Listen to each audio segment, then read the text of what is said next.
Hi, I'm Deacon Curtis Boone of St. Padre Pio Parish in Kleinburg, where I help facilitate the side-by-side grief support ministry. Now that we've moved into Easter, I think it's an important time to realize what the seasons of the church can do to help you with your grief journey. Now, this year has been a very difficult year for people all over the world because of the pandemic and everything that it has brought us.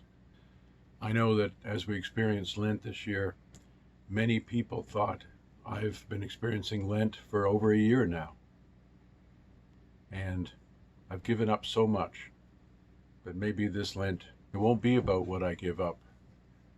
It'll be about the changes that I want to bring about in myself, things that the pandemic has made clear to me. And I think that when we approached Lent this year, many people had a different feeling. A feeling not so much of entering into the desert now and isolating and giving up our comforts, but a feeling of meditation, reflecting upon what has already happened to us, and looking at a renaissance, a change within ourselves, so that when Lent finally ends, when the pandemic is finally over, we can enter as new people, people who have realized things that perhaps for the first time in our lives have been made clear to us. Now we can see clearly the need around us, those who are isolated, left behind, perhaps even forgotten. And I think that ties in very closely to the feelings of grief. It's easy to feel left out, left behind, and forgotten. And yet, we may know that's not true. That's how we feel. Now, each person's grief journey is uniquely theirs. No one can tell you how you feel. But the important thing is to share it, to experience it, to step clearly into the feelings that you are going through and to feel them, even the hard feelings, even the feelings that make you cry, even the feelings that may give you moments of despair. Realize that through your faith and through your knowledge and certainty of the resurrection, hope is always a light in the darkness. Now we are in the octave of Easter, and we are approaching Pentecost. And I think that even as a grieving person, it's important to feel the impending joy of Pentecost. Remember that joy is a feeling in your soul, a soul informed and supported by your faith. It is possible to feel joy while in grief. It is possible to feel joy when you're experiencing sadness. And I think that Pentecost is a beautiful season in the church, a beautiful season of hope that we can ride, we can experience, we can meditate on. And we can put ourselves in that upper room when Jesus comes to stand with us.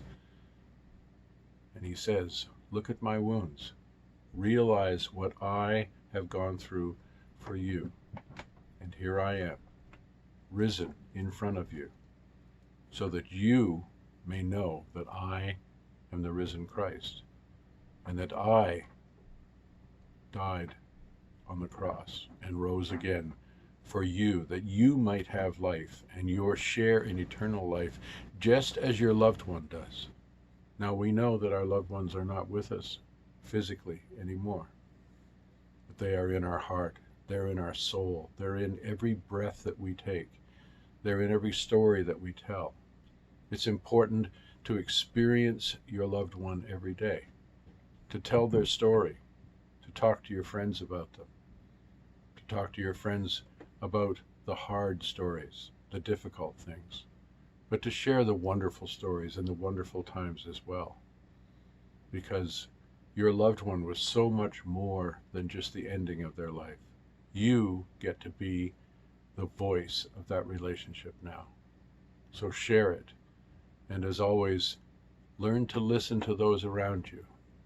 Because now that you've experienced grief, you understand the grief journey more than people who have not yet entered into grief.